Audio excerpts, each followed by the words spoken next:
Bonjour à tous, donc pour le festival Latin Grec, nous vous proposons une lecture d'extraits de Médée. Donc nous sommes en France, à Bron, et nous sommes au lycée Jean-Paul Sartre avec une classe de seconde Latin Grec.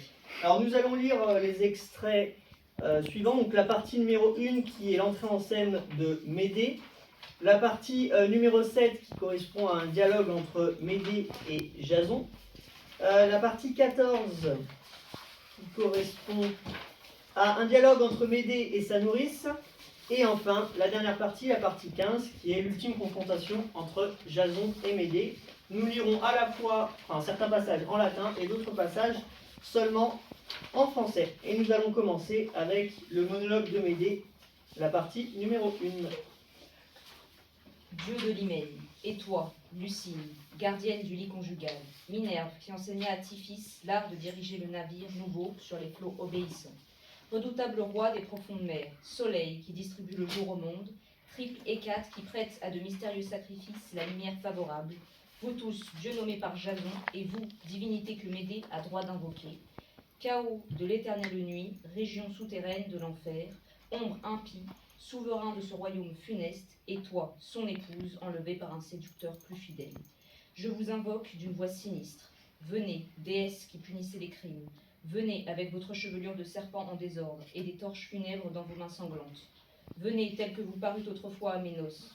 Apportez-moi la mort pour cette nouvelle épouse, la mort pour son père et pour toute cette race royale. Et laissez-moi vous demander un supplice plus terrible pour l'époux. Qu'il vive, mais pour errer dans des villes inconnues, pauvre, exilé, tremblant, détesté, sans asile, réduit à regretter son amour, à frapper 2 fois à une porte étrangère comme un hôte fatal, et, ce qui est le vœu le plus cruel que je puis former contre lui, qu'il ait des enfants semblables à lui-même, semblables à leur mère. Je suis déjà vengé, j'ai des enfants. Mais c'est trop de plaintes et de paroles inutiles. N'irai-je pas contre mes ennemis? N'éteindrai-je pas les torches nuptiales et la clarté du jour? Le soleil, père de ma famille, voit un pareil spectacle. Il se laisse voir lui-même et, monté sur son char, suit sa route, accoutumé dans l'azur d'un ciel sans nuages. Il ne recule pas, il ne ramène pas le jour en arrière. Laisse-moi traverser les airs ton char. Ô mon père, confie-moi la conduite et remets en mes mains les rênes brûlantes de tes coursiers enflammés. L'incendie de Corinthe réunira les 2 mers qu'elle sépare. C'est le seul parti qui me reste. Je porterai, comme ma rivale, une torche d'hyménée. Je réciterai des prières sacramentelles et j'immolerai des victimes sur les autels consacrés pour ce grand jour. Cherche dans leurs entrailles même le chemin de la vengeance. Ô mon âme, si tu sais encore oser et s'il te reste quelque chose de ta vigueur première, bâtis toute crainte de femme et revêt-toi de toutes les fureurs du Caucase. Tous les crimes qu'ont pu le phase et le pont, Corinthe les verra. Je roule dans mon esprit des projets affreux, inouïs, abominables, qui doivent épouvanter à la fois le ciel et la terre. Blessures, meurtres, membres épars et sans sépulture, qu'est-ce que cela? Mes premiers essais de jeune fille. Je veux que ma colère aujourd'hui soit plus terrible. Femme et mère, il me faut de plus grands forfaits. Arme-toi de fureur et prépare tout ce que tu as de rage et de puissance pour détruire. Que le souvenir de ta répudiation soit sanglant comme celui de tes noces. Comment vas-tu quitter ton époux? Comme tu l'as suivi. Abrège ces 20 retards, tu es entré dans ce palais par un crime, c'est par un crime qu'il faut en sortir. Nous allons passer maintenant donc, à la partie 7, le dialogue entre Médée et Jason. Nous allons commencer par la lecture en latin, et c'est Jason qui va commencer. O dura fata semper, et sortem asperam, cum saevit et cum parcit ex aequo malam. Remedia quotiens, invenit, nobi deus periculis peiora. Si velem fidem praestare meritis coniugis, leto fuit, caput offenredum. Si mori nolem, fide misero carendum, non timor vicit fidem, sed trepida pietas. Quipe sequeritur necem praules parentum, sancta si caelum incolis justitia, numen in voco ac testor tuum, nati patrem vicere. Qui nipsam quoque et si ferox est corde nec patiens iugi, consulere natis male quam talamis reor. Constituit animus precibut iratam, agredi atque ecce, viso memet exiluit, furit fert odia praese, totus in multum est dolor. Fugimus Iason, fugimus hoc non est naum, mutare sedes. Causa fugendi nova est, pro te solebam fugere discedo exeo penatibus profugere quam cogis tuis ad quos remittis. Facin et colcos petam patrioque, regnum quaeque fraternus quor perfudit arua. Quas petiteras iuves, quae Maria monstras, pontici fauces, freti per quas reuxi nobilem regum magnum adulterum seculta per simplecadas, patruamne iolcos Thessala an tempe petam, quascunque aperui tibi vissas clausi mihi. On va passer en français maintenant. Ô destinée cruelle, ô sort impitoyable et toujours également cruel dans sa faveur et dans sa haine. Les dieux ne savent-ils donc trouver à mes malheurs que des remèdes pires que les maux? Si je veux garder la foi conjugale et la renaissance que je dois à mon épouse, il me faut dévouer ma tête à la mort. Si je ne veux pas mourir, je suis forcée de devenir parjure. Ce n'est pas la crainte pourtant qui me fait oublier mes engagements d'époux, c'est la tendresse alarmée, car la mort de mes enfants suivrait de près la nôtre. Si tu habites le ciel, sainte justice, je t'invoque et te prends à témoignage. C'est à mes enfants que je me dévoue, leur mère elle-même. J'en suis sûre, malgré sa violence et son humeur intraitable, tient plus à ses enfants qu'à son époux. Je viens essayer l'effet de mes prières sur son âme irritée. Voici qu'à ma vue, elle s'agite et bondit de fureur. La haine respire sur tous ses traits, et son visage exprime toute la colère qui bouillonne dans son cœur. Je fuis, Jason, je fuis. L'exil n'est pas nouveau pour moi. C'est la cause de l'exil qui m'est nouvelle. C'est pour toi que je fuis, jusqu'à ce jour, maintenant. Je quitte ces lieux, je pars.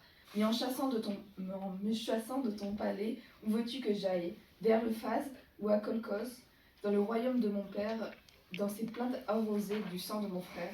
À quel pays m'ordonnes-tu de porter mes pas? Quelle mer faut-il que je traverse encore? Le détroit de l'Exin, par où je ramenais toute une armée de héros en suivant un amant adultère à travers les scènes Pléiades.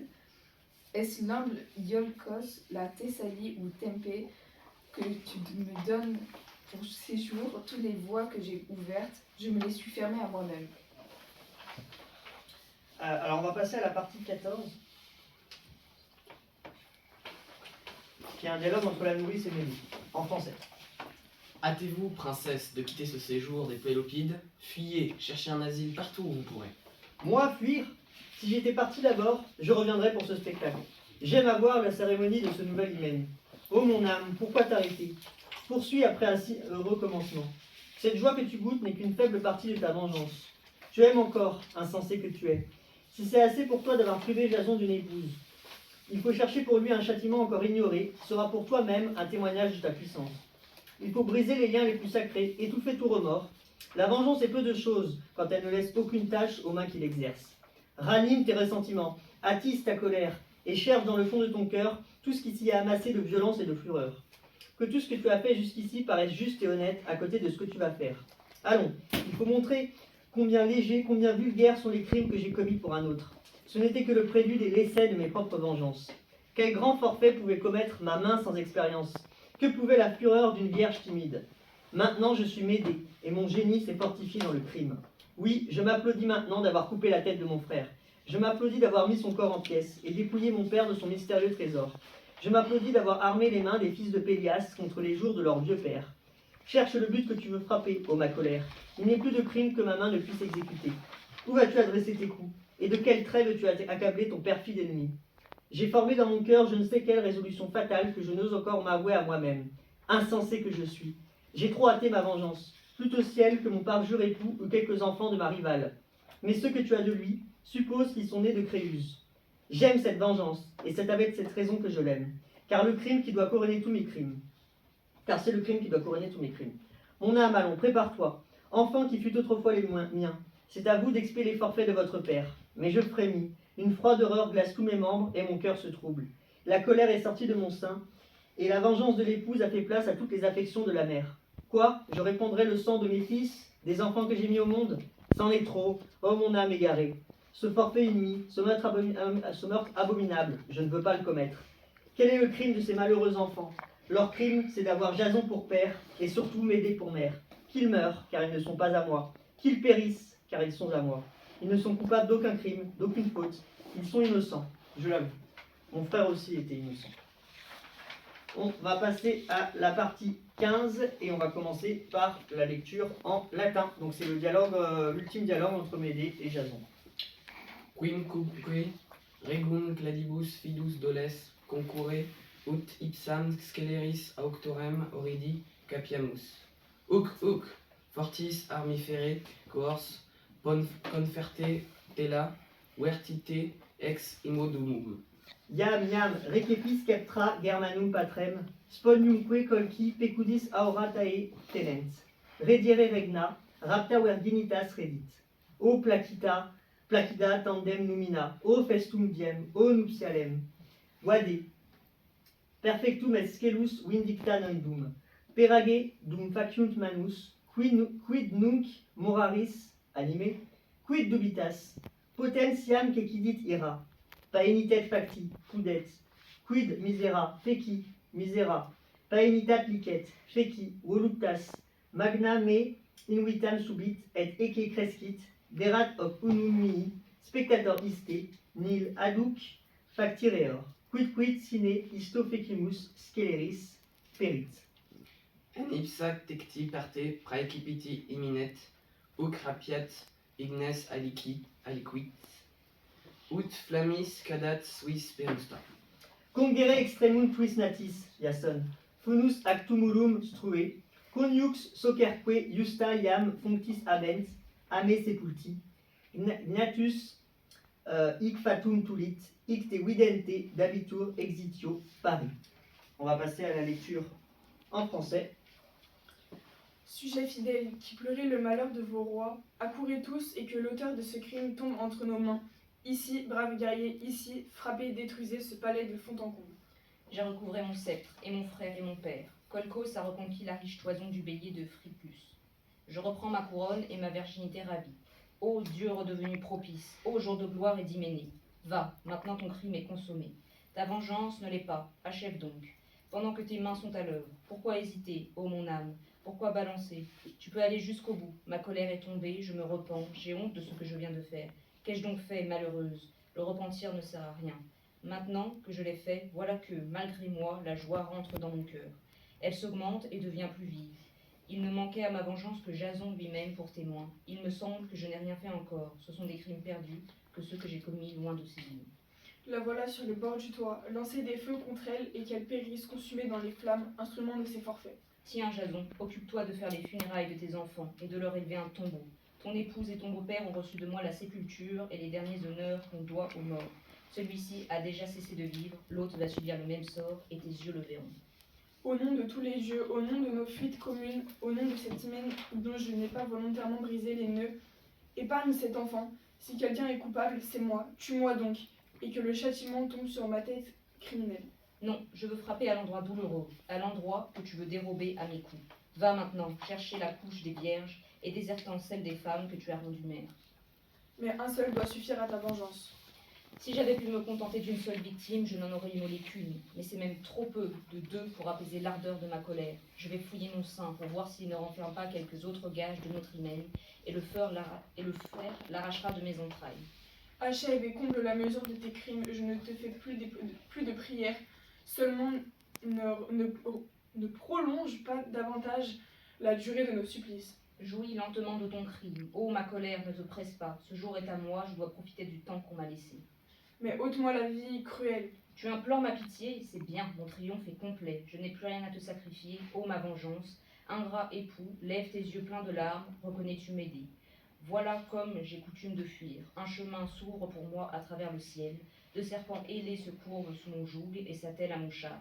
Tiens, reçois tes enfants et moi je m'envole à travers les airs. Oui, lance-toi dans les hautes régions de l'espace et proclame partout sur ton passage qu'il n'y a point de Dieu. Merci, donc on a terminé la lecture de Médée, j'espère que ça vous a plu.